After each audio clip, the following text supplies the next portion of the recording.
The Tyranid Index has been released today as a free download, and I have to say it is lovely to be able to get rules this way. Really glorious. And in this video I'm going to be highlighting the biggest winners and losers that we can tell so far.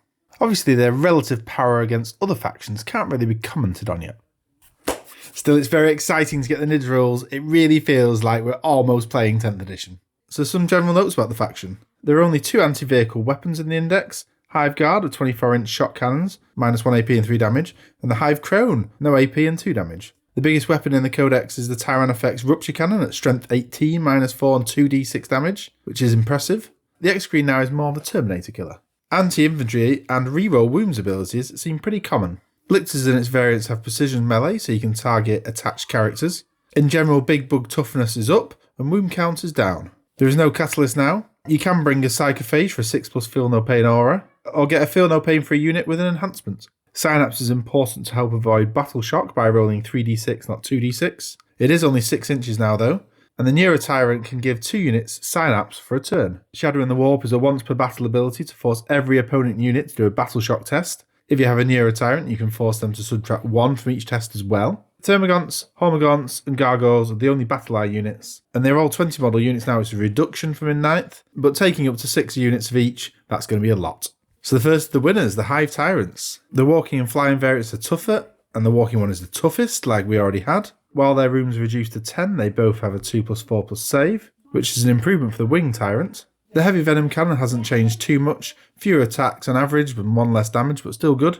Overall in melee they get more attacks, and while the Bone Sword is reduced strength and AP, the fact it rerolls wounds will make a real difference. They both have the ability to use a strat a second time in a turn for free, which I think will be massively powerful, especially watching the Warhammer official battle reports where they spam strats. The Walking Tyrant has an aura for ranged weapons to become Assault, and the Flying one has a 2-up Psychic attack to reduce an enemy unit's attacks for all weapons by 1.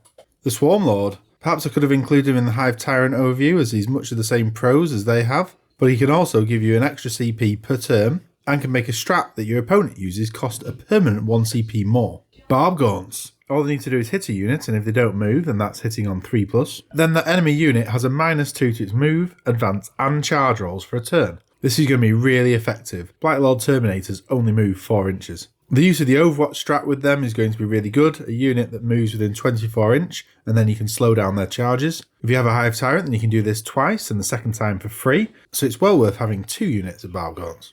Lictors, Von Ryan Leapers and Death Leaper. All of these have Fight First, which is so powerful in this edition.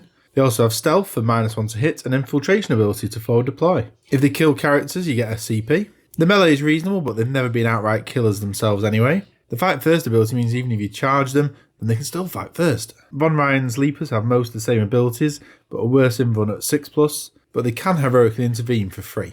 Tyranid, a big giant monster, and its stats illustrate this. T12 with 16 wounds and a 2+ save. You're going to stick this in the middle of the board and dominate, like you always would. It's pretty rare in 10th, but this monster has a -1 damage. The Acid Spray, Rupture Cannon and its melee are all same-ish as before, but really good. It is a Synapse unit now, which is good considering it's only 6 inches, so this being in the middle of the board or your army is going to help out a lot. Old One Eye. Perhaps a bit of a tongue-in-cheek option this, but depending on the points it could be good. He joins Carnifexes now, which are units of 2 rather than 3, but having him in a unit actually makes his reroll hits buff all the better, as Carnifexes are normally hitting on 4s. He also gets a 5+ Feel No Pain and heals himself. And with Carnifexes only hitting on 4s and no heavy weapons for that bonus, having Old One Eye makes sense. Their melee attacks and potency has actually gone up, and they get a reaction in the shooting phase that if they get injured then they can move d6+2 towards the enemy. So marching Old One Eye for free forwards is really going to be good. And now for some of the biggest losers.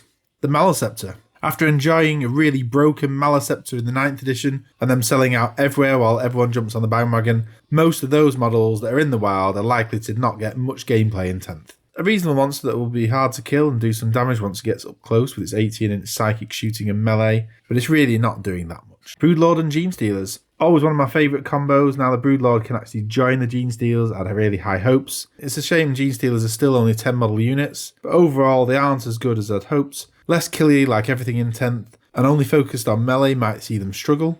When running them together it's nice as they all get devastating wounds. Genestealers do get reroll wound rolls of 1, and reroll all wounds on an objective, and Broodlord can pick an enemy and make them -1 to hit them, but they have no sneaking or forward deploy, just the same movement and saves. I'll still be trying them out though. Another loser for me are the Humble Rippers. They were always a great cheap objective holding squad. Now with an OC of 0, I'm not really sure what the function of this squad is now. Overall it seems pretty good, nothing very broken. The lack of mortal wounds and psychic does make me wonder what they'll play like, and I'm really looking forward to it though. So that's my biggest winners and losers. I'd really like to hear what you have to think, so make sure you drop us a comment, and I try to answer them all, so let's have a chat there. See you soon, bye.